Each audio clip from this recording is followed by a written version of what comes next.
Good afternoon and welcome to the 656th meeting of the Economic Club of New York. I'm Barbara Van Allen, President and CEO of the club. It's an honor to be here with all of you in a milestone year, our 115th anniversary. The Economic Club of New York is the nation's leading nonpartisan forum for discussions on economic, social, and political issues. And we've had more than 1,000 prominent guest speakers appear before the club over these last century, and they've established for us a very strong tradition of excellence, which continues today.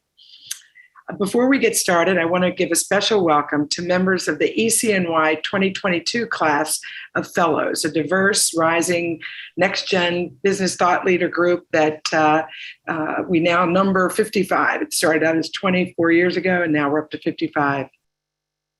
We also have graduate students joining us from NYU Stern School of Business, the CUNY Graduate Center, and Rutgers University. I'm honored to welcome actually our guest today, retired General David Petraeus. Since 2013, he served as chairman of the KKR Global Institute, was made a partner in 2014. The Global Institute supports the investment process and portfolio companies with analysis of geopolitical and security risks. He's also a member of the boards of directors of Optiv and OneStream, a personal venture capitalist, a visiting fellow and lecturer at Yale University's Jackson Institute for Global Affairs, and an honorary professor of international security at the University of Birmingham, UK. He served 37 years in the US military, including tours in Cold War Europe, the United States, Central America, Haiti, Bosnia, Kuwait, Iraq, Afghanistan, and the greater Middle East. He culminated his military career with 6 consecutive commands as a general officer, 5 of which were in combat, including command of the surge in Iraq, U.S. Central Command, and coalition and U.S. forces in Afghanistan. Following his service in the military and after confirmation by the Senate by a vote of 94-0, David served as the director of the CIA, leading the agency during a period that saw significant achievements in the global counterterrorism effort and increasing global human intelligence coverage. The format today will be a conversation, and we're very fortunate to have ECNY Club Emerita and Vice Chair of the Hudson Institute, Marie-Josée Kravis, as our moderator. We're going to end promptly at 4:45, and any questions that were submitted to the club were shared in advance of the conversation. As a reminder, this conversation is on the record, and we do have media on the line. Marie-Josée, I'm happy to pass the time now over to you. Thank you. Thank you, Barbara, and welcome to General David Petraeus. And I would add one tidbit to your biographical introduction. In 2007, I believe it was, General Petraeus was the runner-up for Time Man of the Year. And I say runner-up because the person who was named Times Man of the Year was none other than Vladimir Putin. So I don't know if... Thank you for reminding me of that. This Ukraine conflict, this is personal. So it is personal, but so much happened this weekend, and I think we had set the date for this meeting long before. We weren't prescient, but with the visit of Secretary of State Blinken and Secretary of Defense Austin to Kyiv, the announcement of the appointment of an ambassador to Ukraine by the United States, and statements such as those by Secretary Austin saying that the U.S. wants Russian forces depleted, or Secretary of State Blinken saying that Russia is failing and Ukraine is succeeding. I wonder if you might comment on just this weekend, in fact. Well, sure, thanks. And also, of course, the victory of Emmanuel Macron in France. A very, very significant achievement as well for France for 5 more years, noting, as we did before coming on, that there are the parliamentary elections and France has to get through those. But the visit was very, very significant, I think. Again, not just because you had both our Secretary of State and the Secretary of Defense of the country that doesn't just spend more than all of its 29 NATO allies on defense, but spends more than twice as much as all of them. In fact, it's 2 point something as much. So their statements are of enormous importance, and each of them said something that was quite quotable, as you noted. And I think the real bottom line from this, Marie-Josée, is that this is no longer Ukraine fighting against Russia, which has conducted an unprovoked invasion of Ukraine with the help of the US and a few countries in NATO. In certain respects, it's now Ukraine fighting with the arsenals, with an S on the end, of democracy supporting it. And the reason this is so significant is that it appears that Russia's capabilities are being depleted very, very substantially. The estimate is that they have lost at least 2 and maybe nearly 3 years worth of production of armored vehicles and other weapon systems already. They've, of course, also lost very substantial numbers of soldiers. It's well over 15,000. It could be approaching 20,000. That's nearly double the amount they lost in 9 years of war in Afghanistan, and many multiples of what we lost in Iraq and Afghanistan put together. This clearly is not going well for Russia. They were defeated. Ukraine won the battles of Kyiv in the north. That was the main effort, of course, of Russia in the beginning, to topple the government, replace President Zelensky with a pro-Russian figure. They failed. Ukraine won that battle, and also the battles of Chernihiv and Sumy, 2 other cities in northern Ukraine. And then, of course, Russia has now refocused on the effort from the east and the southeast to try to expand that area, and finally putting one general in charge, albeit the general whose nickname is the Butcher of Syria, for the campaign that he oversaw a brutal campaign that included the enormous bombing of Aleppo in 2016 that basically depopulated very large areas of that city. So this comment by Secretary Austin, and also the comment by our Secretary of State, these are very, very significant. And keep in mind that tomorrow, Secretary Austin will convene a gathering of some 40 or so secretaries, ministers of defense, his counterparts from around the world. So that's more than just the 30 defense ministers of NATO. It also presumably will include our major partners in the Indo-Pacific area, most of them, certainly many of whom were part of the coalition that I was privileged to command in Afghanistan.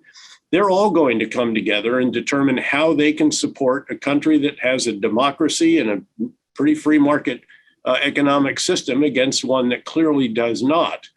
And what it means, I think, for Russia is that there has to be very significant concern in Moscow beyond the ways in which their economy, their financial system, their business community, Putin's inner circle are all being seriously damaged by sanctions and so forth. And the way that they're losing 300,000 already of their most talented citizens who are voting with their feet and leaving Russia, many of them for good, just as some of the businesses that have left are not coming back. So that's irreparable damage. But now the prospect that they literally may not be able to replace the weapon systems, the armored vehicles, and perhaps at some point even the soldiers on the battlefield, certainly not with professional, competent, capable soldiers, that has to give considerable pause. We do need to be careful here, though, because as you and I have discussed in the past, you do not ever want Vladimir Putin feeling that he has been backed into a corner with nothing left to lose, because the possibilities at that point could be very worrisome indeed. Well, that's the issue I wanted to raise with you. We talk about giving pause, but it may also give fodder to more brutality or more escalation. And when one thinks of the May 9th date, do you think that that date is a critical date for Putin and for the world in terms of their making a strong statement? Well, I do think the annual World War II victory celebration parade through Moscow on May 9th is an action-forcing mechanism, if you will. Otherwise, there's no explanation for why Russia is feeding forces into the East in a very piecemeal fashion. This is not, they still are not achieving the kind of mass nor the kinds of combined arms effects. That's, in other words, when armor works together with infantry, engineers, artillery, mortars, air defense, close air support, and all the rest of that. They're just pushing units in, and many of these units really were not fully reconstituted for the damage that they sustained in the battles around Kyiv, Chernihiv, and Sumy. They had soldiers shoved into them, new weapon systems and vehicles, and then just pushed into a fight without the kind of training that is what solidifies the so-called reconstitution process. So I do think May 9th does loom, but I don't think that there is going to be a substantial victory that President Putin can announce unless there's something we just don't anticipate, such as some kind of logistical collapse of the Ukrainian forces, even as, of course, they are receiving enormous quantities of additional weapons and ammunition and so forth. Let me just quantify one of those items for you. We're 155 millimeter howitzers from the United States. These are heavy artillery systems, and way over 150,000 rounds of ammunition for that, keeping in mind that they don't use 155 millimeter, they have 152, the Eastern Bloc systems. But this is 5 battalions worth of heavy artillery. This is a massive amount of artillery. If they can get into the system, be trained quickly on them, because these are systems they can absorb quickly given the ammunition being provided for them as well, which is different from, say, a new tank system or a new air defense artillery system. They can have an enormous impact on this particular battlefield, especially in the east, where the ground is much more open, and where if Ukraine can continue to use their drones very effectively, as they have been, essentially as forward observers, to then target that artillery, this could cause enormous problems for Russia. So we do, I think, at some point have to start thinking about, again, if, but if this all comes to pass as might be possible here, we have to start thinking together with President Zelensky how, on the one hand, to put this enormous pressure on them, but on the other, start to think about how there could be an end game beyond what could just become another frozen conflict. And I don't think that's in Ukraine's interest, nor perhaps in the interest of the world, given the challenges that could present to Vladimir Putin. I have no, again, love lost, certainly for the guy who beat me out for Time Person of the Year in 2007, I can assure you. Let me ask you, you must have been surprised by the ineptitude of the Russians. I mean, their lack of leadership, their lack of training, the design. We saw those 40-mile convoys. Yes. Not entirely. Again, keep in mind it's a system of about 1/4 of is conscripts. Number one, they're only in service for a year. I mean, it's a minuscule amount of time to actually develop skills and the bonding and all the other necessary components of a professional military force. And they have not done large operations in anyone's memory. I mean, what they did in Chechnya after the defeat initially at Grozny was they just backed off and destroyed the city, essentially. And then they employed a very brutal individual as their surrogate who has kept it under control. Syria, again, they weren't doing large operations. They were providing the air power to support the ground forces that were provided by the Bashar al-Assad regime, Hezbollah, some Shia militias, and others. And again, Dmitry Alperovitch, a mutual friend, I think will bear me out that I said on the eve of this, on the way back from the Munich Security Conference, I've been part of an invasion of a country, and big operations are really, really hard. And I don't know that they are really set for this. I didn't realize, frankly, how little in terms of training they must have done during these months, in some cases years of maneuvers that they kept announcing that were being conducted on Ukraine's borders with Russia, and then also later on in Belarus. I mean, as far as I can tell, they were camping out there or something. They didn't train to any identifiable standard that soldiers of the US or a professional military would recognize. And there was a degree of ineptitude at every single level, literally at the small unit level. The communications have broken down. They are not using their encrypted communications that they advertise to the world. They're on single channel, open, high frequency, which anybody with a scanner can find and actually record, and they're doing that and uploading it to social media. Particularly interesting to hear the soldiers' comments about their leaders. To say they're not very charitable would be an understatement. And then they jam them. And so the generals have to come forward to find out what's going on. That's why now probably about 10 generals or so have been killed by very professional snipers of Ukraine. And on the other hand, I had seen the Ukrainians. I was in Ukraine prior to COVID, right after President Zelensky was elected. I did go down to the Donbass. I saw the eastern part of the country. And I realized these are seriously, again, capable and determined and creative and resourceful soldiers. And they have shown to be all of that and much more. And then, of course, you have the inspirational leadership, Churchillian leadership of President Zelensky, who's gotten the big ideas right. You know, every male will stay in the country. He's staying in the capital even when it was under siege with his family and so forth.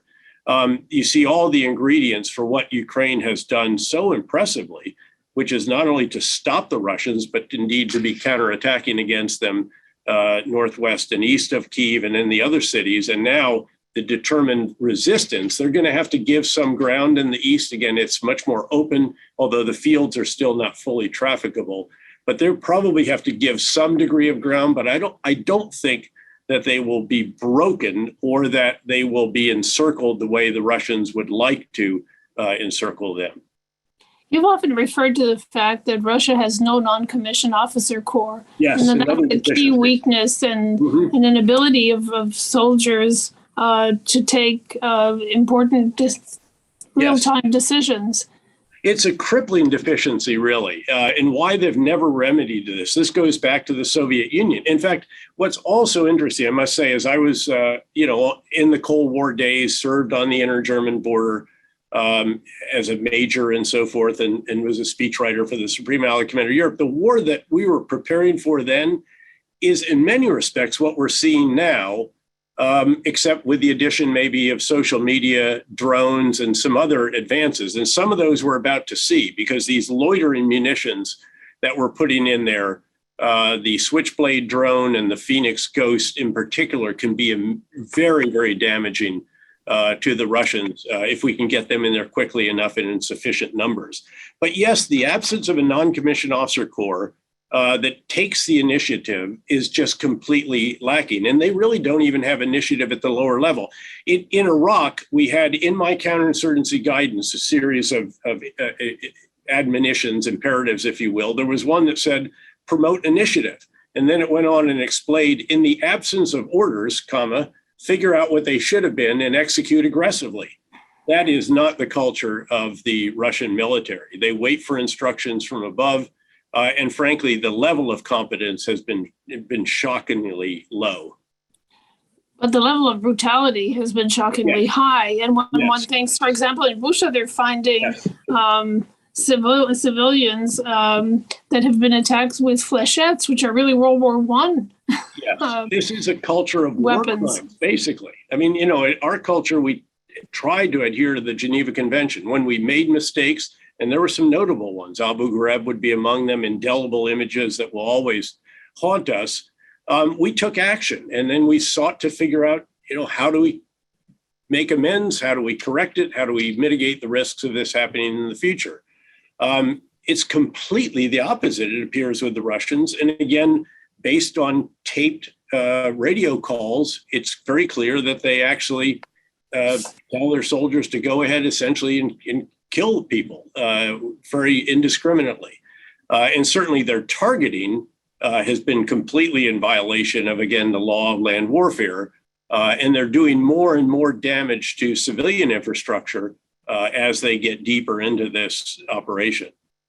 Well, that was a Chechnya scenario, wasn't it? Yes. To just destroy. There's nothing to go home to. Yeah, and I think if you look at, again, the port of Mariupol in the southeast, that when we finally see Mariupol, we will see just enormous levels of destruction there. Just as you saw to some of the outlying towns outside Kyiv in that sprawling metropolitan area. It's useful to recall that is a 320 square mile metropolitan area compared with 300 miles for New York. Yes, much less densely populated, but much more sprawling and very challenging for them. And yeah, they just wantonly destroyed villages and towns that were in their forward areas there. And again, we'll see more of that, tragically, I think, in the East. So if you had to outline 3 scenarios for the unfolding of this war, what would they be? It's a great question, and something I think a lot of us have been thinking through. One, actually now, if all these weapons and ammunition and so forth can get in there quickly enough, and they can make use of these systems, it's no longer inconceivable that Ukrainians actually could push the Russians back. I don't know they could push them all the way out of the originally occupied Russian-supported separatist areas of Donetsk and Luhansk Oblast, but I think they will have to bend a bit right now, but I think they could actually get on the counteroffensive, especially if it appears that Russia is unable to replace the enormous numbers of systems that they're losing.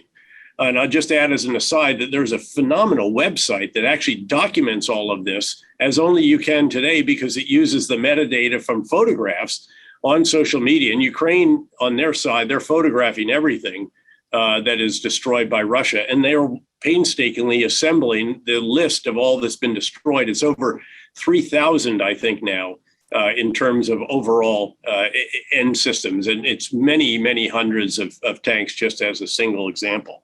But one of those is, again, that scenario where you push them back and perhaps then there is a negotiated resolution. Another is we can't rule out that something could happen that could undermine the Ukrainian military's ability to continue in the East.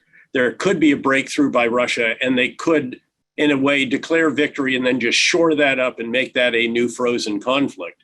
That would be obviously terribly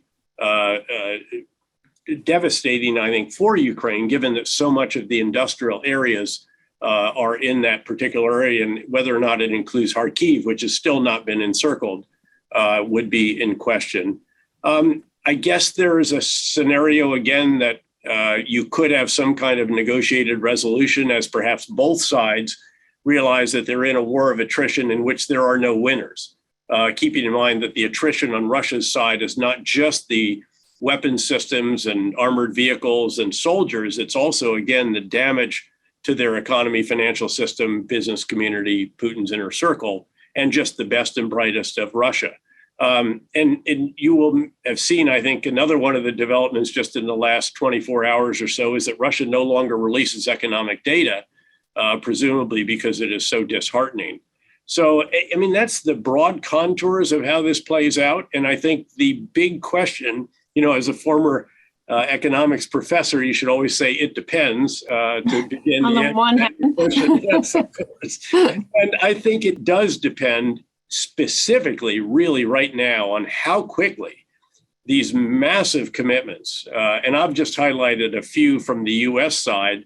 Think of the commitment of the air defense system from Slovakia, which we replaced with the Patriots, the tanks from Czech Republic, which are compatible with the tanks of Ukraine, and others, and many other countries that are committing, especially the UK, I should note, they were the very first to provide the anti-tank guided missiles. We then followed up with thousands of these very lethal javelins, and then the Stinger air defense shoulder-launched anti-guided missiles.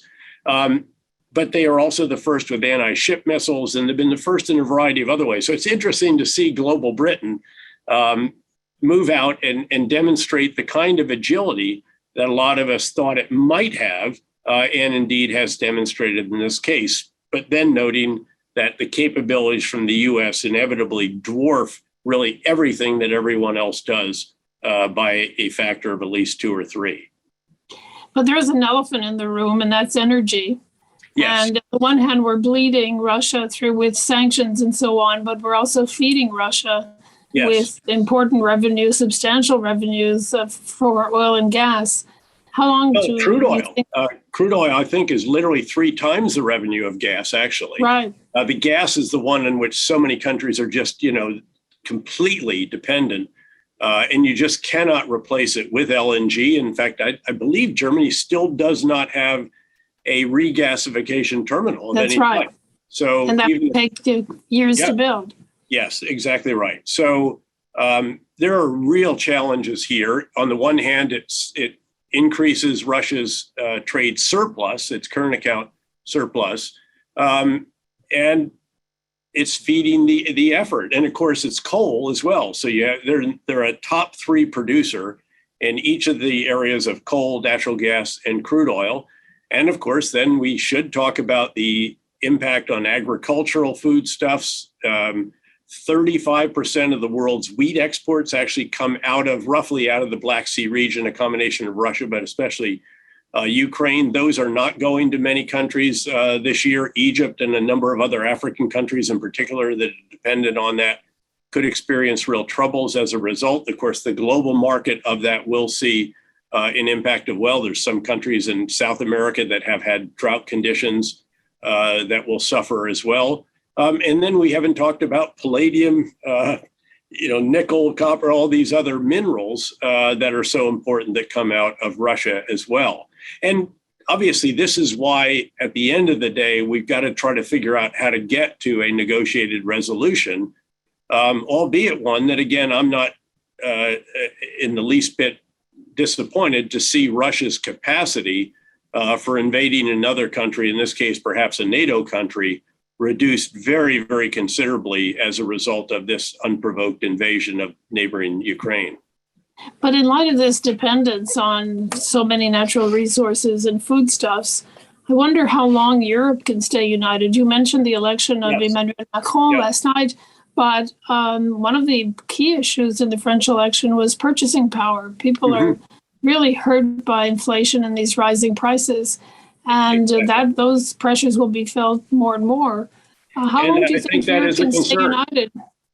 It depends, but I think it does. It's interesting because I did a Zoom this morning with a German group that did include some members of the Bundestag and so forth. And again, we were quite open with each other that the challenge is going to be how long can governments maintain their majority and so forth. If indeed inflation sets in, citizens are paying a good bit more for, again, heating, electricity, gasoline, and a variety of commodities that otherwise they were used to paying much less for in the past. And so I do think that is a potential Achilles heel, especially for parts of Europe that are most dependent.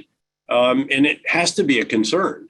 You do see slight changes in some of the rhetoric from some of the leaders of some of these countries as they're trying to figure out how, on the one hand, to do what they know is right, provide lethal capabilities, for example, increase defense spending, whatever it may be, without making sure that they don't leave elements of their coalition behind. So I do think that is what bears most careful watching. And of course, we're just beginning to see the effects of all this creep into some of the markets that will take a bit longer to really develop. Well, at least rhetorically, Germany has made a huge U-turn on policies and in its support of Ukraine. But one of the big questions and one of the attacks on Chancellor Scholz is that he's not moving quickly enough, which is interesting from a country that used to focus on pacifism, and they're pushing him to move more quickly. But does Germany have the capabilities to move more quickly? I think it has the capabilities, but I don't know, in all honesty, having never done a whip count of the Bundestag, because they actually require change, I believe, to the Constitution for some of these issues. So that very first weekend when, a revolution took place in Germany where he declared we're going to jump right past 1.5% of defense and go to the 2% of GDP on defense. By the way, keep in mind, if that goes through, Germany likely would become the third largest spender on defense in the world, presumably behind, I would guess it would be the US and China. Again, this is really, it truly is revolutionary, given the size of their economy compared to those of UK, France, and Italy, then typically the second below the US, quite a bit below Germany is going to jump right past them and become vastly more prominent. He also committed, as you'll recall, $110 million or $1 billion equivalent for defense readiness needed without question. But again, all this very rapidly done. And then, of course, the commitment of lethal supplies. And I suspect there had to be some discussion behind closed doors to account for the modulation, shall we say, in the rhetoric since that time, as they're trying to figure out how to keep all the elements of this coalition together as they make the changes to which he committed, some of which are, again, truly revolutionary.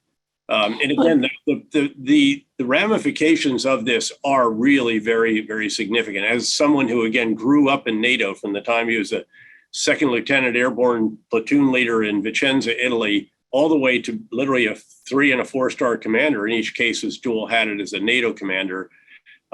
This is really dramatic because it was always the US, the UK, and typically France and Italy. This brings them way up above, similar in a way to their status, of course, in the EU. And that is going to be transformational for NATO. Now, also, of course, we haven't touched on the fact that, ironically, in trying to make Russia great again, Putin has made Russia great again. He's made NATO great again, and even could expand the membership because Sweden and Finland will feel compelled to join NATO, which would be, again, another pretty substantial addition. This is a lot more than a small country in Central Europe. So the landscape really is being transformed as we watch, and he can thank himself for all of this. So you envisage then substantial, NATO reform, capabilities, deployments? Yes, and I think it's ongoing. Governance? I mean, you're already seeing that we've doubled the forces in the 3 Baltic states. Keep in mind that we didn't have any forces in the Baltic states until 2014. I mean, they joined NATO and nobody saw that as all that big a deal, despite having borders with Russia, needless to say. And then we put forces in the wake of 2014. They've already been doubled, and I think you'll see even more than that. And what you'll see also is infrastructure. And it's really always about, again, big operations, logistics. It's about infrastructure. It's not just about pushing forces out there. It's about the expeditionary logistics capability needed initially, and then the fixed installations capability. You're seeing it in Eastern Poland. We'll see it in, certainly I'm pretty sure, in Eastern Slovakia, Hungary, and Romania. So these are very, very significant changes. And NATO had really only begun to address them. They created a special command essentially to push everything out to the east, or at least to make, all the trains could keep running all the way, like this kind of thing. Make sure all the bridges could actually be strong enough to withstand, say, a U.S. Abrams tank on a tank carrier going across them, that kind of preparation. Now you're talking about the actual infrastructure of bases and installations out there. And that is very, very significant. And I think as long as Vladimir Putin is in the Kremlin, you're going to have the residual serious worries that will compel NATO to do that. And again, it has really breathed extraordinary new life into NATO. I mean, Vladimir Putin was always the greatest gift to NATO since the end of the Cold War. Now he is incomparably so. One topic we haven't alluded to is the nuclear option. And Vladimir Putin has referred to it a number of times, and so have some of his acolytes. Is that something that you think is a serious, imminent threat? I think it's a serious concern. I don't think it's an imminent threat, but I think it is one that you can no longer dismiss the way perhaps we might have prior to the beginning of this operation, this invasion. Just the fact that he has rattled the nuclear saber more than once, that some of his senior officials have described, they have a policy called escalate to de-escalate. They've reminded us of this doctrine, which is very, very concerning. All of these issues, and then just the prospect that he could perhaps be put into a position, he'd put himself there to be sure, but he could end up in a position where he feels some degree of desperation that has to be concerning. Again, he has the biggest nuclear, it doesn't really matter at a certain point whose is bigger. He's got tons of capabilities. And some of these actually he has much more variability in the so-called tactical nuclear realm. I tend to think that this is still such an extraordinary threshold to cross that they will think many times before they do so, because the countries around the world that have, either abstained from voting or actually voted with Russia, I think find it much, much more difficult to continue to do so in the future, if indeed he becomes the first country since World War II to use nuclear weapons. But again, this is an issue that I'm sure the Red Cell and my old agency, and I know actually that the NSC staff has let it be known that they are examining how this might happen, what could happen, how to respond to it, and so forth. And how do you think President Xi is reacting to all of this? Well, this is really interesting because I suspect that when there was the embrace and the announcement of a partnership with no limits on the eve of the Olympic opening ceremonies in Beijing, that there was no expectation, certainly on President Xi's part, that Vladimir Putin would do something so poorly. At some point, one has to assume that Putin would have told President Xi that we are going to do this little operation, and don't worry, though, it'll all be over in a few days and our man will be in place in Kyiv and we can go home and have a victory parade. And obviously the exact opposite of that has happened. So there has to be concern about having, again, embraced so firmly someone who has become the global pariah. But then when you add in the other challenges right now during a period that presumably, again, President Xi hoped, let's just get through the Winter Olympics, and then we're going to have a nice, calm, quiet, no drama period until the re-election when the party gathers in the fall for an unprecedented third 5-year term. And instead, it's anything but that. Obviously, zero COVID in Shanghai has proved to be very, very difficult for the Chinese citizenry. You see the possibility of that actually now in the capital, Beijing. You see this panic buying that is emptying shelves. You see the stock market plummeted today. All of these issues that, again, clearly he would have wanted to avoid. And on top of that, of course, you still have Evergrande. You still have the challenges of the real estate development companies, the biggest, again, Evergrande with $300 billion in debt that it can't possibly renew, the overhang of, if you will, of the coming demographic decline. They're already losing 5 million people a year out of the workforce. And of course, it's going to spiral downward over time. Again, just a number of issues. And again, there has to be real concern in Beijing as a result of all of that, especially because it's the opposite of what he presumably had hoped would be the case between the end of the Winter Olympics and the re-election this fall. So I think difficult times there as well. And then, with respect to, the impact on our ability to deter something we desperately want to avoid at all costs would be the potential conflict between the world's two superpowers. I actually think from a Washington perspective, especially given where we were in the wake of the decision to withdraw from Afghanistan, and you'll recall I said I believed we would come to regret this, and I presume we have. I mean, it has been not just heartbreaking and tragic, it has been disastrous in many respects, certainly for the 40 million people we wanted to help for 2 decades. But it also allowed President Xi to say, see, we told you the Americans are not dependable partners. You can't count on them, and they're a great power in decline. Look at how the withdrawal went. So I think this is a corrective to that. This is certainly by no means something Washington welcomed. But again, if there is to be a crisis, then by all means, let's try to correct that image, which I felt was wrong in any event when it came to an important interest. But particularly given that deterrence rests on an adversary's perception of 2 elements. One is your capabilities, and the other is your willingness to employ them.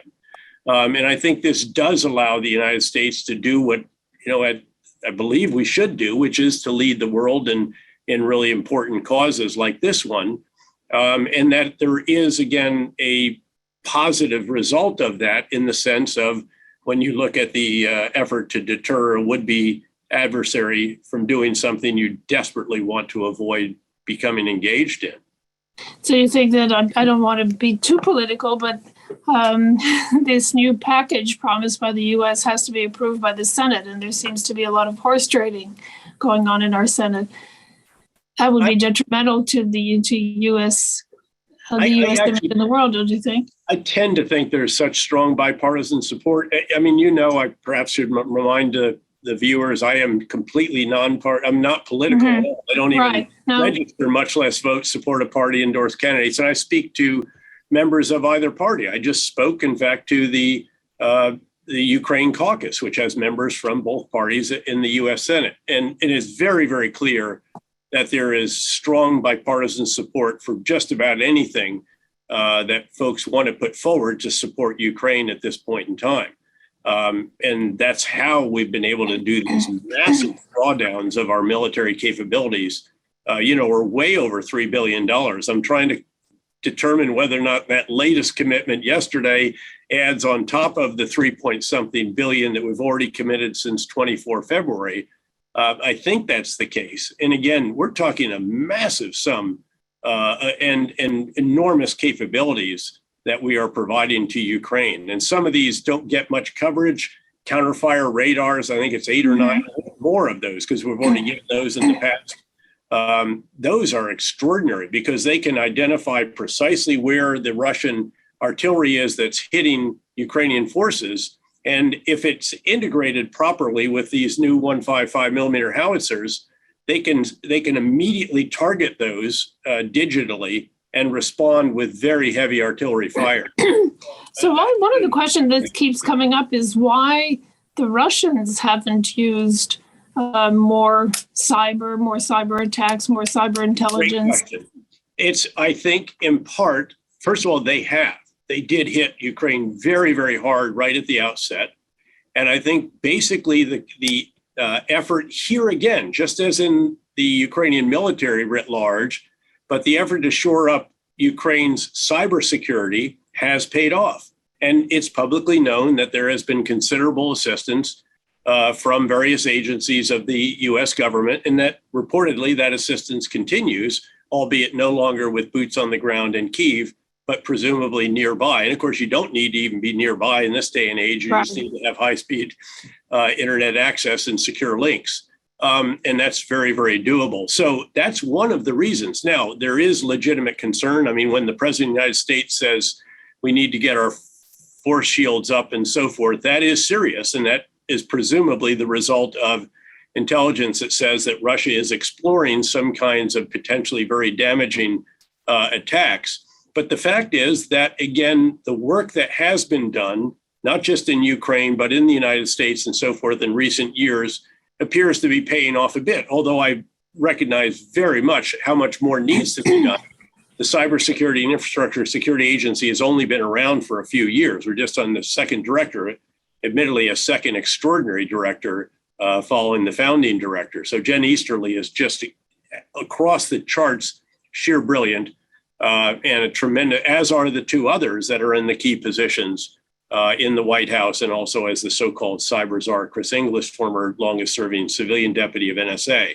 So all of this, I think, is starting to come together. We were late in the establishment of CISA compared with, say, the UK or some other governments around the world. Once again, it took us a while, but now what we're seeing are the results of all this, and noting that there's a lot more that needs to be done, there still actually has been quite a bit achieved. And we're seeing those results materialize slowly, including, by the way, the ability to go after those who get paid in Bitcoin for ransomware attacks. And, remember, Bitcoin is a distributed ledger, and you can find it if you have the determination, the tools, and the persistence. And they left a cyber trail to follow. Unfortunately, we could go on and on and on, but they've told me that the clock is ticking. And I'm going to ask you one very quick question because it came from the chat. Sure. Is you referred to a website that provides information on what is that website, if you would share it? I believe it's oryx.com. It is ORYX is the website. And I think you can pick it up pretty quickly. I believe it tweets as well, because I think I look at some of when they come up.